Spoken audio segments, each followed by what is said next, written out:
Welcome to Imperfect Momming. Our children are constantly looking to us for examples. The term role model doesn't quite cut it here. We are shaping their worldview with every move we make. You see, it's not in the lectures we give or moments where we are actively attempting to teach them. It's in the micro movements we make, the unconscious ways in which we navigate life. We are constantly teaching our children how to show up for themselves, their friends, their future partners, and even their future children. So what can we do to ensure we are raising thoughtful, compassionate, self-aware human beings? We have to become them ourselves. No one is perfect, but we can still all be better, and it starts with self-healing. Let's get to it.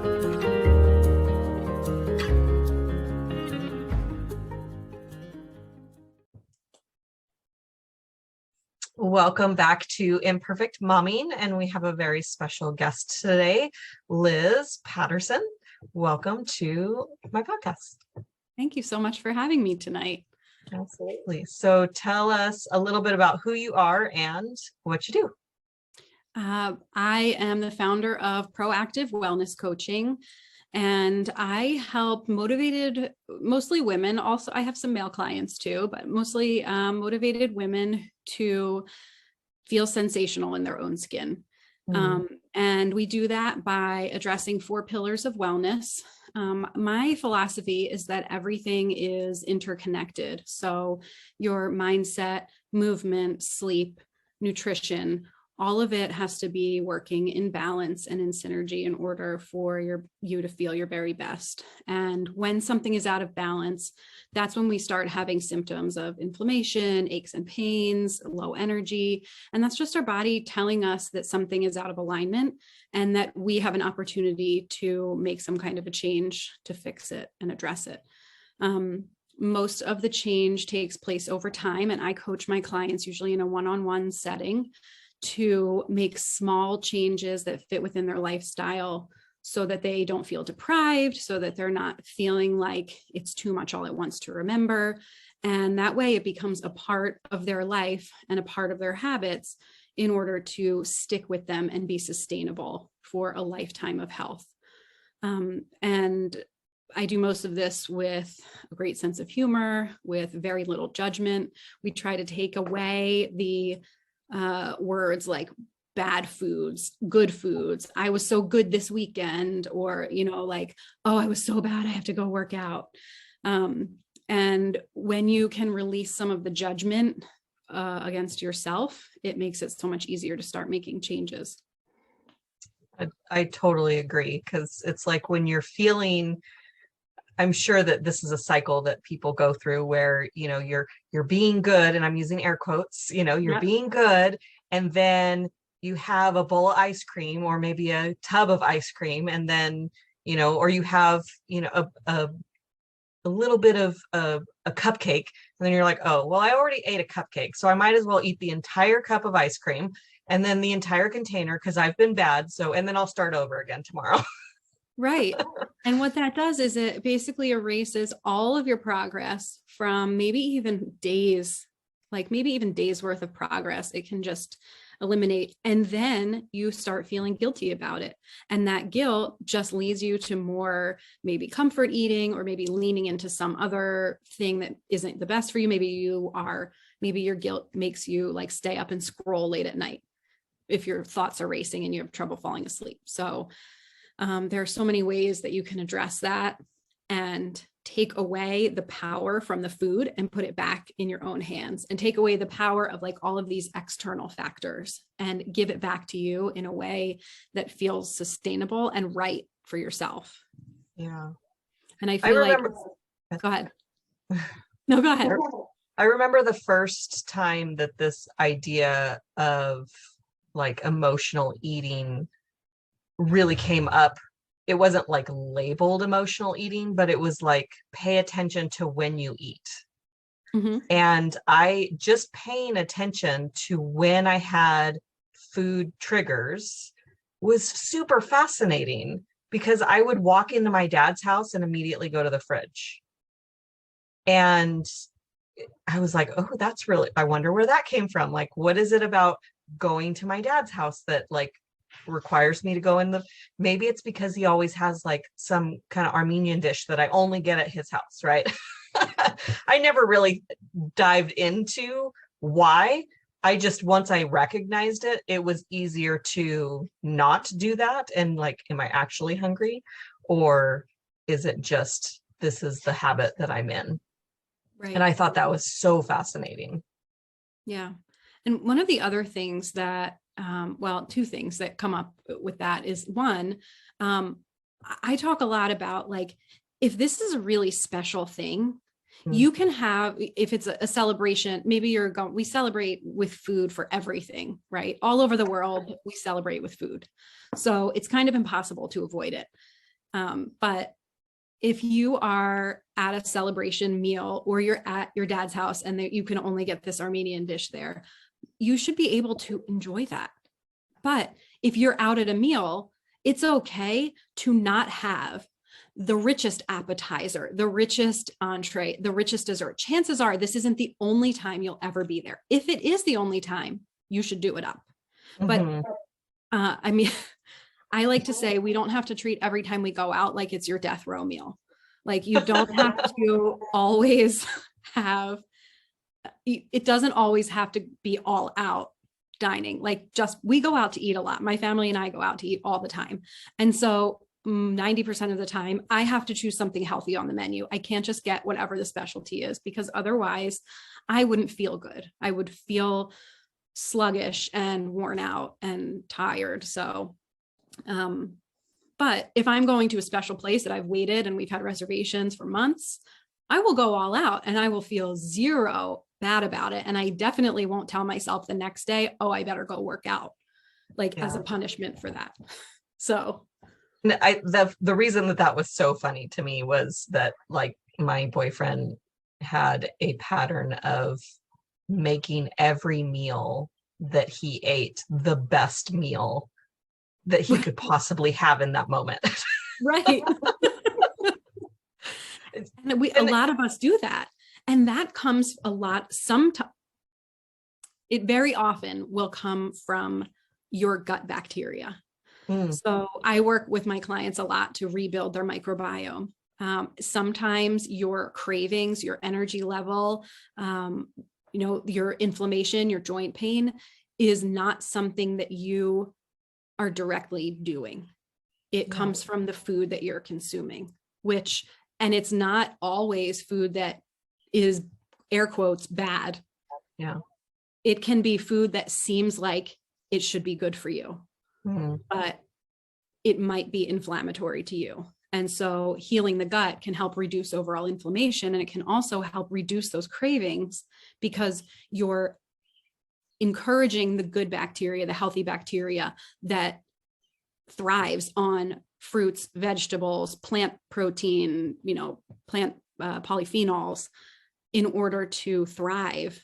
And then you're pushing out and crowding out the bacteria that is we call it a parasitic bacteria. If you have a dysbiosis, an imbalance of that parasitic bacteria, those are the ones that thrive on the standard American diet, which is processed and mostly overly processed grains, processed oils, lots of refined sugar, all the things that are so delicious and you can occasionally feel an uncontrollable craving for, or maybe we feel that craving every single day, and maybe it's multiple times a day. Artificial sweeteners can do it. They call it Diet Coke, but Diet Coke is one of the worst things for your gut because that artificial sweetener feeds the bad bacteria and is like more and more and more sweet, sweet, sweet, sweet, sweet. That's all it wants.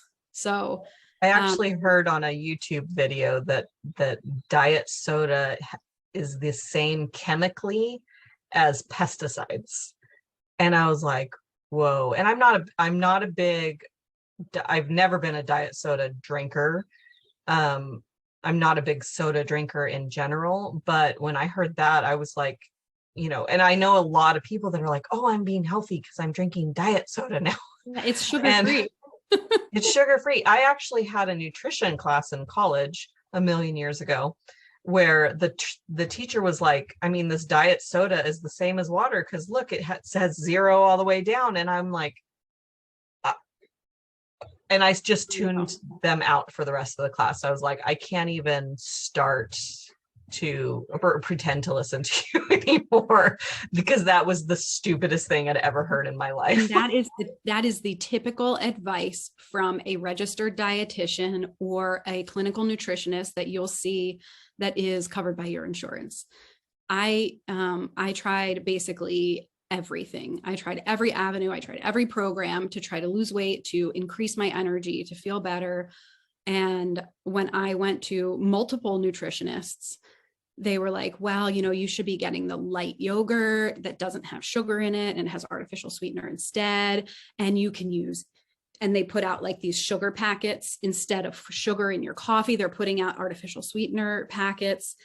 And I thought, this isn't nutrition though. Like, this isn't nutritious food. Are you sure you want me to replace?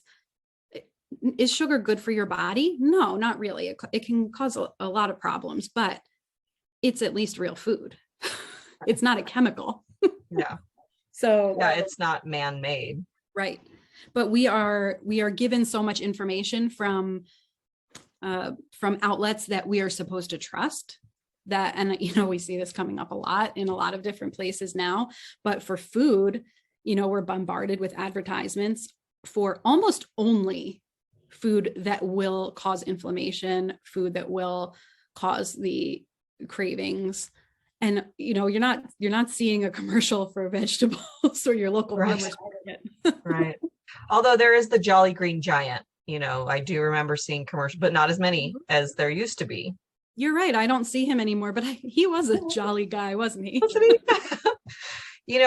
And the, oh man, I had a thought. Oh, it's no coincidence that the standard American diet, that the acronym for that is SAD.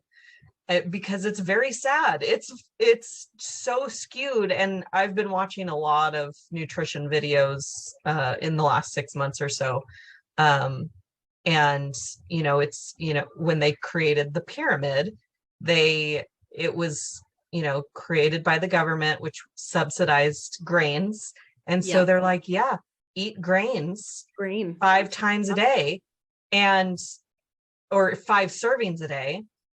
And then it's like, well, if you start your morning with cereal for breakfast, then 3 hours later you're hungry. So eat a snack, and then 3 hours later you're hungry, and then eat another snack. And so then it became the standard that it's healthy to eat every 3 hours. Right. And what I've been seeing lately is more that, intermittent fasting is a lot healthier, where we pick a certain time frame of the day for food, and you just don't eat outside of that window. And I can tell you that for my own health and my own energy, that it felt so much better just eating 4 or 6 hours a day than it was eating all day. Is that like the opposite of what you recommend? It is a little bit of the opposite. I think that if you're getting enough sleep and you're not eating after, like, say 2 to 3 hours before you go to bed, like if you, as a mom, I can't go to bed until like 10:30 or 11 o'clock. By the time I get my kids to bed and I've like done some tasks, maybe done something for myself, and then I get to sit alone and recharge and do nothing and not talk to anybody and not be needed, it's probably 10:30, 11 o'clock. But if I can stop eating 3 hours before that, that's, 7:30, 8 p.m. That's reasonable. And then I can go until maybe 7:30 or 8 in the morning. That's about 12 hours. That's like a reasonable fast time. So I'm not totally into the intermittent fasting, especially for women. I think it can work really well for men, but our bodies have a tendency to go into a stress state pretty easily. And I found that clients have come to me after they've tried intermittent fasting because it works maybe for a little bit, but when you are up and moving and using up energy stores that maybe you don't have, if you're not in a state of ketosis and you're not using up fat stores and your body is expecting to have some fuel from carbohydrates, then you are in a state of stress if you're moving around and using your body and you aren't giving it fuel. So I'm very sedentary, so that's probably why it wasn't a problem. That could be. And in your case, it might work. In my case, I really like to eat. I like to eat about half an hour after I wake up. I have hypothyroid. So I take my medication and then I can eat like 30 minutes later. So I like to have my coffee, have something with protein in it, and then get my day going. And I don't really think it's bad to eat like every 3 hours if it's healthy food. Yeah. I'm not saying you should be eating and when I say you, I don't mean you in particular. I mean the general you, the general we, something healthy, something that has like some protein, some carbohydrate, and some healthy fat. Mm-hmm. If you can do that, and there are so many ways to get it. And then if you could do that every few hours, smaller meals throughout the day, it gives your body a nice sustained energy source. It can keep your blood sugar really steady, which as we age as women, it's really important to keep our blood sugar steady. So intermittent fasting looks like you're not eating, your blood sugar is really low. And then you eat and your blood sugar goes up. And then unless you're eating like every few hours in those 6 hours, your blood sugar is dropping again. And then it's going up and then down. And then it's low for the rest of the time until you eat again. Whereas if you wake up and you've naturally fasted overnight, and then you can give your body lower glycemic foods, it's more of a wave. And the wave is what the body really wants in order to decrease inflammation. Yeah, that makes a lot of sense. I would wake up and I wouldn't be hungry. Don't eat, girl. That's what I'm trying to tell you. Right. I wouldn't be hungry until at least 10. And then sometimes I would push it till noon. And one of my friends is a nutrition coach. And she's like, if your body is telling you you're hungry at 10, eat at 10. Like, why are you pushing it until noon? And so the only time I would push it until noon is if I was so busy I wasn't thinking about being hungry, so I wasn't so strict with it where I was like, I must fast for 20 hours before I can eat. I would very much listen to what my body was saying.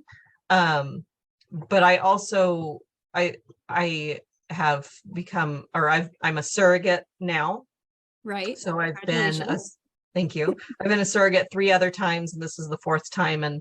And what I'm noticing between the past, I would have to eat every 3 hours or I would get nauseous. And if I didn't eat by that 4th hour, then something was coming up. Yeah. And this time I've been packing the food so that I have it with me if I need it. And I'm not feeling hungry. I'm not constantly snacking, but I feel satiated. Okay. So I'm just paying attention. I know this, I just found out it's twins. So I saw that. I saw your post about that. I was like, oh my gosh, twins. Yeah. I've never carried twins before. So I like any rules are out the window. I'm like, let's listen to the body. What does the body need? I am really focused on cutting out artificial sugar or like just all I used to eat just candy and cake and just everything. And my dad passed away from cancer in April. And it's like a lot of cancers can't live if you don't give it sugar. And it's so true. I just saw something, Mark Hyman just posted something about that too, that cancer or sugar is like food for cancer. Right. And since that runs in my family in many different forms, like it's just time to put the kibosh on sugar.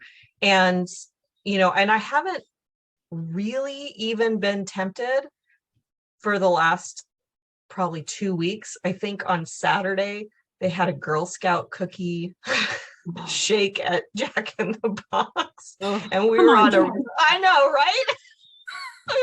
Help me out, guys. But, it was a long road trip. We had driven down to LA and back in a day. And it was flat tires and just all kinds of craziness. And we were like, you know what? We're going to get that shake. And my son's like, that's the best thing I've ever had. And I was like, I agree. And I didn't even drink more than half of it, you know? Yeah. So it was good, but I didn't need all of it. Yeah. Well, and again, that's something where like you had it, you enjoyed it. It's not something you're doing every day. And, you know, you probably expended a lot of energy that day, even if you were just sitting in a car, the stress, it does take a toll on you. And I know that I know that you know this because you're pregnant, but maybe some of your listeners, like if you're not feeling hungry, that means that your body is using its stores of all of the nutrients, not just like fat and carbohydrate stores, but it is leaching all the nutrients from your body to feed the babies. So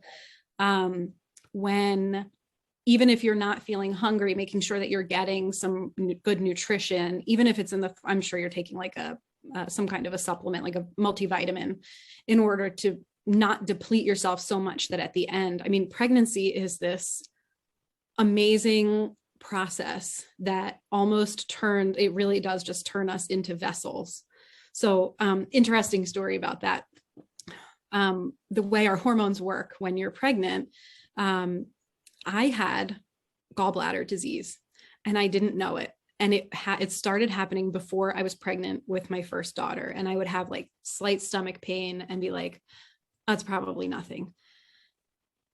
It got to the point where it had gotten really bad, but then I got pregnant and it went away completely. Like I had no pain. I had no discomfort, nothing. And apparently the high levels of estrogen when you're pregnant can kind of suppress this sort of inflammation. So 6 months to the day after I gave birth, I woke up with horrific stomach pain to the point where I had to go to the ER. And they were like, yeah, it's your gallbladder. And it looks like you must have been sick for years with this.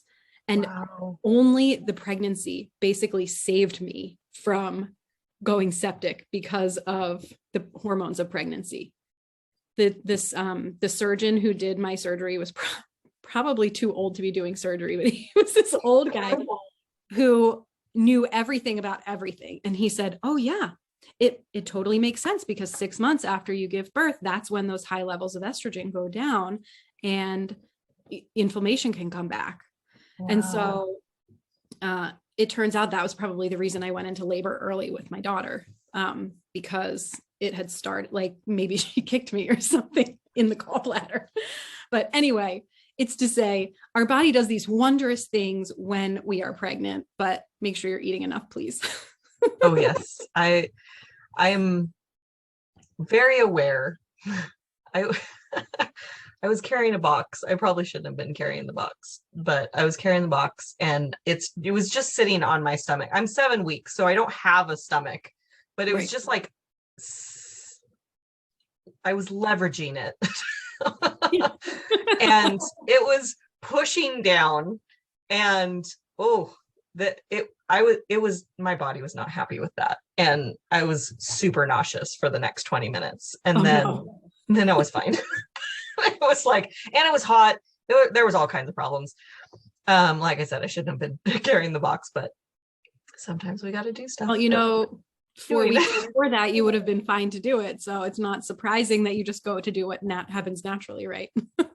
Actually, I saw a TikTok that was really funny where it was like, this woman was 7 or 8 months pregnant or so. And she says when her husband's around, she's asking for help to do this, to do that. Like, can you help me get lifted up? Can you, do that? I can't remember all the things. And then when he's not around, she's like marching on the treadmill and taking out 4 bags of trash and like doing all this stuff. And I was like, that is so me. That's me when I'm not pregnant. Are you kidding? I think that's lots of women. Babe, can you help me? That just happened tonight. One of my daughters was like, oh no, the umbrella fell over on the deck. And I was like, oh no, honey, can you pick up the umbrella? And he said, aren't you right there? Oh yeah, but I like it better when you do it. Yeah, I said and that I'm really not helpless. I mean, I'm I'm going around like rearranging every room 5 times a month. But yeah. I showed that to my boyfriend. It was so funny. Like there was another TikTok where it was like, I'm an independent woman. And then I'm an independent woman. And then the other in the next frame, boyfriend, husband comes home and she like jumps into his arms, like, like, thank God you're home. Yeah, you're home. I was like, that's so me. Yeah, it feels good to have somebody to rely on sometimes. And especially as moms, don't you? I mean, I feel like we are, our culture encourages us to be able to do it all by ourselves, to do everything. And that it's like a bonus if we have a partner to be able to help us. Yeah. And so it's nice to be able to rely on somebody and feel cherished. Yeah, which is so different. We are so different from other countries. I one of the book recommendations, I think on the podcast many episodes ago, was Hunt, Gather, Parent. And I'm looking over here because that's where it's sitting. And it's basically how other countries raise children, and it's a community, and they have the kids do chores, and they hit like everybody has a job, and like it's not one mom and one dad raising kids, it's the whole village. It's where that African proverb comes from, it takes a village to raise a kid. And I just think it's so important that since we don't practice that we create it on our own. Yeah. To find the community to help us. Yeah. I mean, it's nice to be able to have a, virtual in-person, your best friend from high school or a new person you just met online, to be able to say like, you know what, today was rough. I mean, I can't, especially over the last couple of years, I can't tell you the number of times I've sent a text to a friend and been like, I sometimes wonder if I was supposed to be a mom. Like, yeah, it can be a challenge, but then that friend will be like, yeah, I thought that today too. And just knowing, oh, that's normal. Okay, maybe I'm fine then. Right. So you can pull through. It's not just me. Exactly. Right. Yeah. Maybe not misery loves company, but just drudgery sometimes. It's nice to know that you're not alone, that what you're going through is not just you, because that's isolating, that you feel alone when it is, if you think it's just you. Right. Yeah. Is there a piece of advice that you want to share with our listeners? Well, we are, I'm kind of going back to the beginning, but if you take care of your gut health, I see a friend. He likes to show up on the podcast. I have two pieces of advice. And the first is, if you take care of your gut will take care of you. It is the center of our happy hormone production. So dopamine and serotonin, more than half of each of those are made in our gut and sent up to our brain. So if you can take care of your gut-brain connection, you are most likely to feel happier, more energetic, more motivated, less cravings, lower stress. And then the second thing is, if you think that taking a probiotic is helping heal your gut, it is not if you're only taking a probiotic. So a probiotic by itself is basically just flushing it down the toilet, to be a little bit crass. A probiotic, any kind of bacterial strain also needs something to feed it. So it needs a prebiotic fiber or some kind of a prebiotic thing. It also needs postbiotics and polyphenols. So those are the protective compounds that keep it from getting digested before it gets to where it needs to go. And the protective compounds, polyphenols, and phytonutrients are the things that will continue to feed the good microflora that are already present in your gut. So having a really good, clean supplement to do that, it's almost impossible to get it in the standard American diet, like we were talking about, can make huge changes for people as far as energy, motivation, metabolism.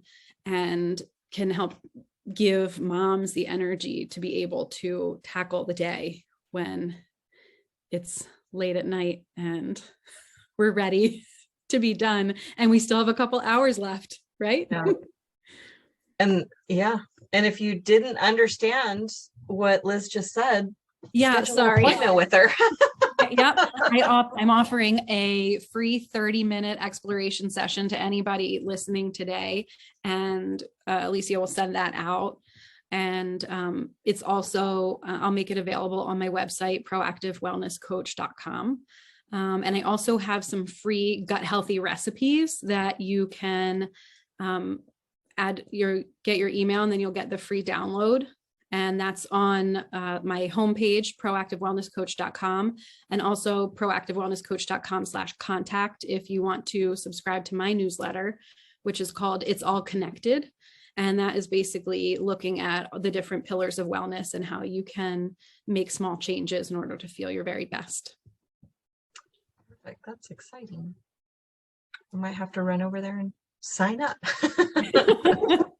I'd love to have you. There a book that has been instrumental in your personal development journey?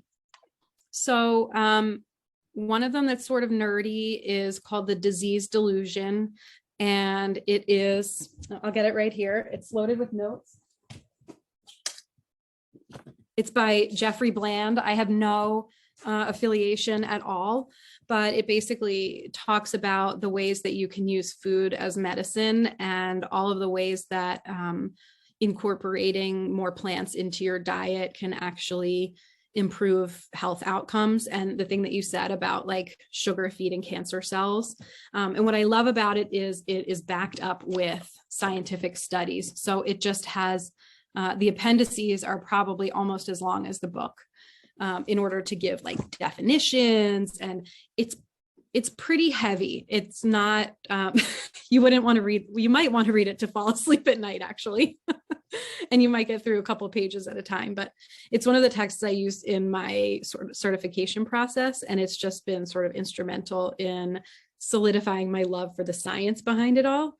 And then otherwise, I really only prefer to read fiction in my hands, but I love to listen to a lot of podcasts. So I like to listen to Brene Brown, and she kind of led me to James Clear, who talks his book Atomic Habits, which obviously is really helpful for me as a coach to be able to share with people some ways to improve their habits over time, shift your mindset, just feel generally better about making changes that don't seem so monumental when you can break them down and change the mindset. Sorry, could you say that again? Sorry, I couldn't hear what you said. It's Siri, sorry. Thought I put her on Do Not Disturb. Oh, you're on mute. I wasn't talking to you, Siri. I know. I know, I like to yell at her a lot. It's probably why she interrupted. So anyway, yeah.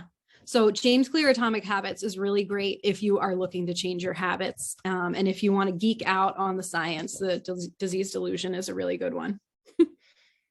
Awesome. I don't know how into it I am. I can listen to stuff. Yeah. I'm just an auditory learner. I've said that a million times on here, but I am too. So like I can listen to things just about all day. Sitting down to read is a lot harder for me, but I did find a book that you read alongside your pregnancy. And I thought that was really interesting. And I got a little triggered when I first picked it up because I was like, oh, I didn't do this stuff while I was pregnant with my son. And like, oh, what kind of damage did I do to it? Okay, just calm down. You didn't know this stuff. It's fine. He's fine. He's perfect. Like, just don't. Mom guilt. The ever-present mom guilt. And I just have to remind myself, like, it's fine. We're good. He's good. Yeah. We have with new information, we can make new decisions. Yes.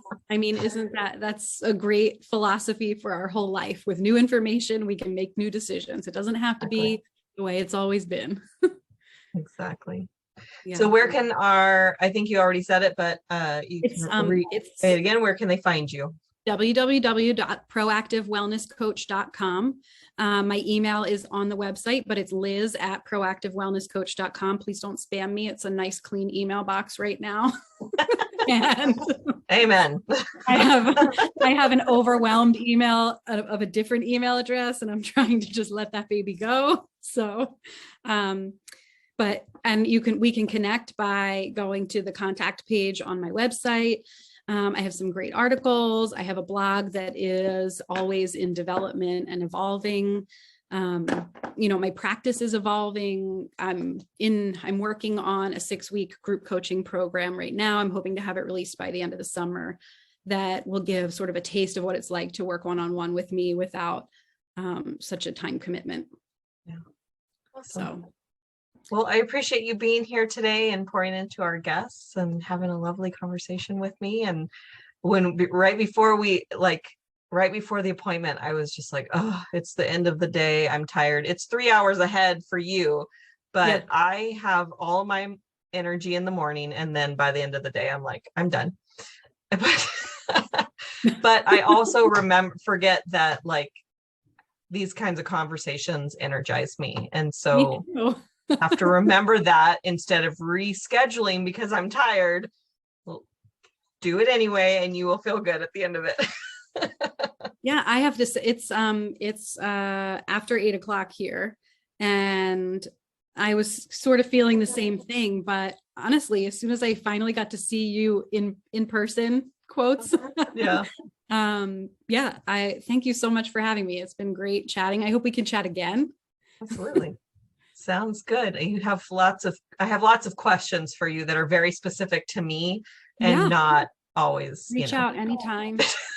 I'm here to answer questions. I love to answer questions. And for any of your listeners, asking a question doesn't commit you to working with me. Like if, there's no pressure, I have the luxury of being able to do this because I love doing it.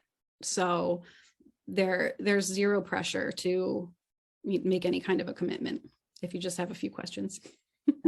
Awesome.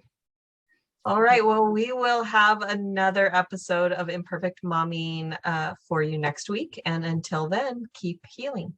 Bye. Bye. Thank you for tuning in to Imperfect Momming. It's time for us to step up and realize that our power is not in trying to shape our children. Our power lies in shaping ourselves into the people we want our children to model themselves after. Don't just do it for your kids. Do it for yourself.